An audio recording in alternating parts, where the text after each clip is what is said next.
Hey there, from the KUOW newsroom, this is Seattle Now. I'm Patricia Murphy with a roundup of today's top stories. It's Thursday, October 30th. Many federal workers in Seattle who've been furloughed during the government shutdown are going on 1 month without a paycheck. Casey Martin reports.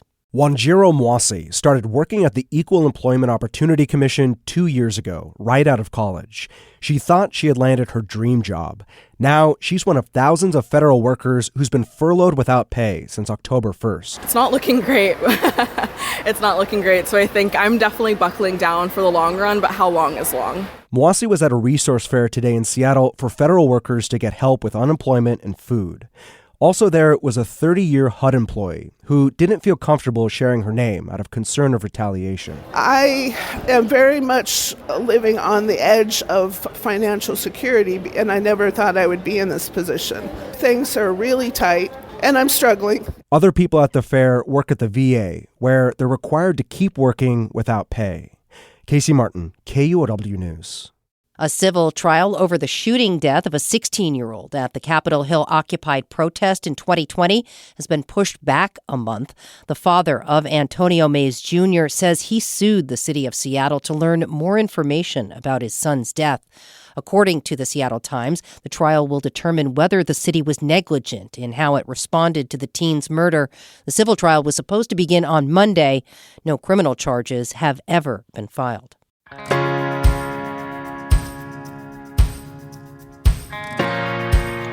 An animal found only on the Olympic Peninsula is now the subject of a federal lawsuit.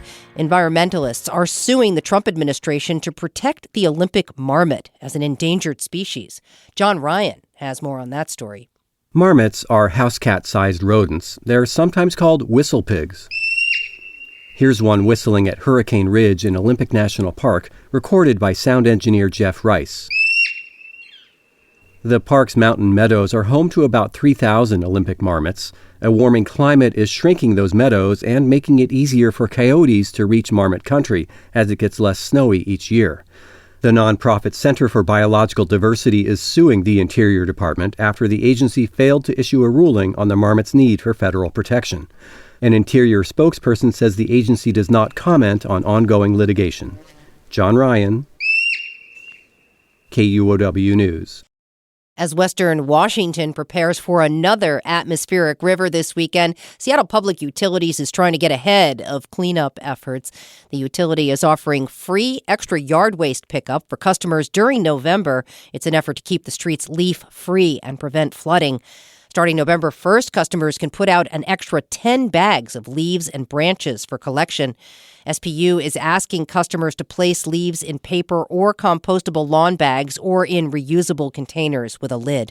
They're also encouraging folks to report clogged drains through the Find It, Fix It app. Rideshare drivers in Seattle are protesting self-driving taxis coming to town. Here's Casey Martin again. About 24 Lyft and Uber drivers rallied in Belltown Wednesday night, waving signs that said, "Hell no, Waymo." That's the company that wants to deploy self-driving rideshare cars to Seattle, like they already do in San Francisco. Abdullah Shakul has been picking people up for 8 years. This is his full-time job, and he's usually behind the wheel every day of the week. So we're not going to allow someone to take over our jobs. This is where we pay our bills. This is where we depend on. This is where we support our family. A Waymo spokesperson told KUOW in an email that the company, quote, has a proven track record of making transportation safer, more accessible, and more sustainable in the cities they operate. The company didn't respond to a request for comment about Wednesday's protest or the rideshare drivers. So far, about a dozen of the robot cars have arrived in the area, with human drivers still testing them. In Belltown, I'm Casey Martin, KUOW News.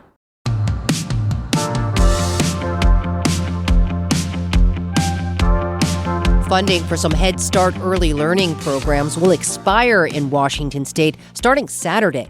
As OPB's Eric Newman reports, it's the latest casualty of the ongoing federal shutdown. The families of 186 children enrolled in Head Start in Southwest Washington will lose their childcare after November 1st. It's one of many programs from Tumwater to Wenatchee to Vancouver that will be unable to access federal dollars because of the shutdown.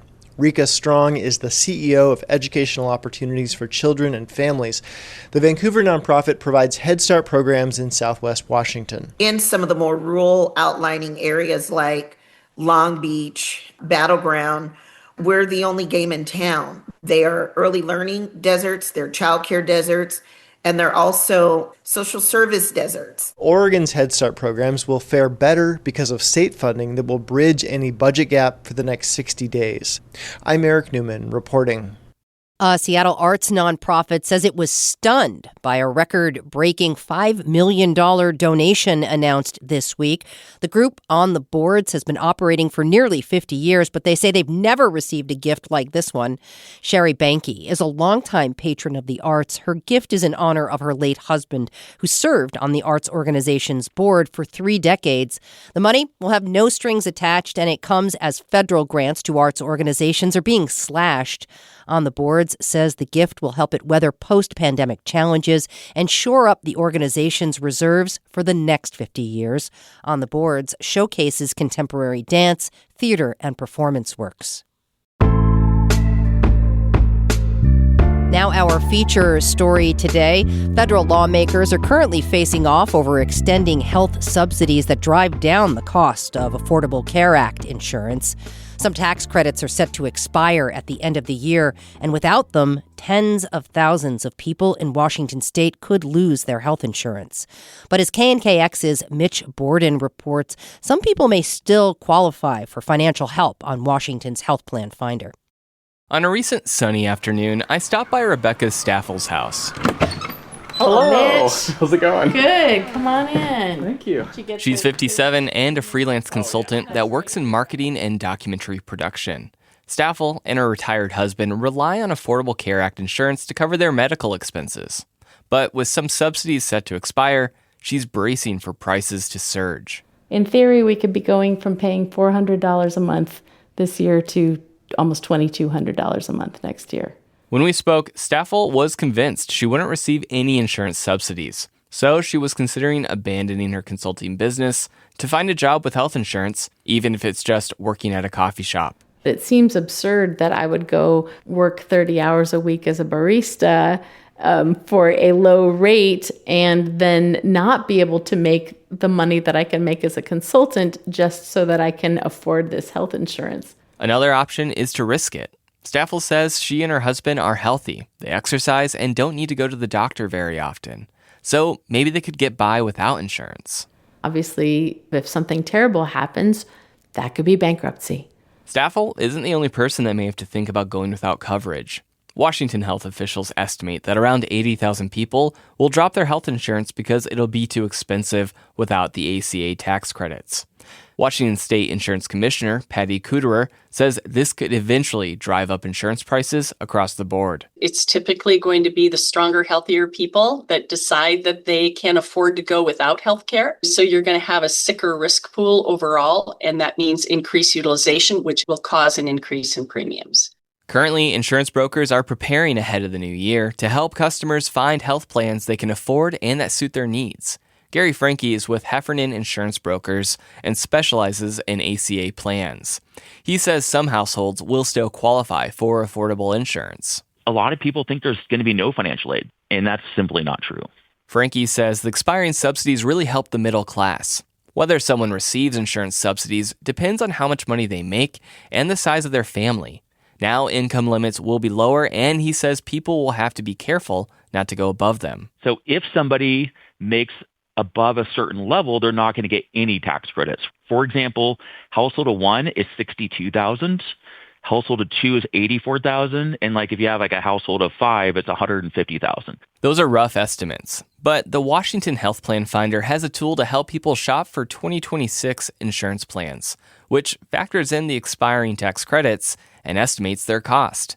I was curious about Rebecca Staffel's situation, who we met earlier. I typed in her information and then gave her a call. Rebecca, I appreciate you jumping on the phone with me real quick because I think I might have some good news for you.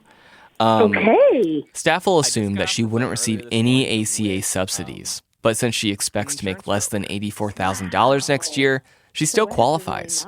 And according to the state's estimate, the cost of Staffel's health plan shouldn't spike. which was a surprise. So, according to the calculator, you will be able to afford health insurance. Oh my God, that's amazing. Yeah. Oh my gosh, this is a huge weight off my shoulders. Wow, yeah. She'll still have to be careful. As a freelance consultant, Staffel's income fluctuates. That means she'll have to make sure she doesn't earn too much money next year, or she'll have to pay full price. Staffel doesn't think buying health insurance should be this difficult. If it was this hard for me to figure out, imagine someone who is also juggling their kids with their freelance career or has to take care of elderly parents. This is too much. Washington Health Plan Finder will begin offering 2026 ACA health insurance plans next month. The time to sign up begins on November 1st and continues through January 15th. I'm Mitch Borden, reporting. By the way, the Washington Health Plan Finder's website will be unavailable tomorrow as staff prepare for open enrollment beginning on Saturday. Next time on Seattle Now, it's Casual Friday. We'll talk about this year's Rare Friday Halloween and the decorations that come with it. Do I love to see the big skeleton? Of course. I see it and I go, it's one of those big skeletons. and I'm like, that's great. But it doesn't impress me. Hear that tomorrow morning. That's all for today from the KUOW newsroom in Seattle. Our producer is Andy Hurst, and I'm Patricia Murphy. Seattle Now and KUOW are members of the NPR network. See you later.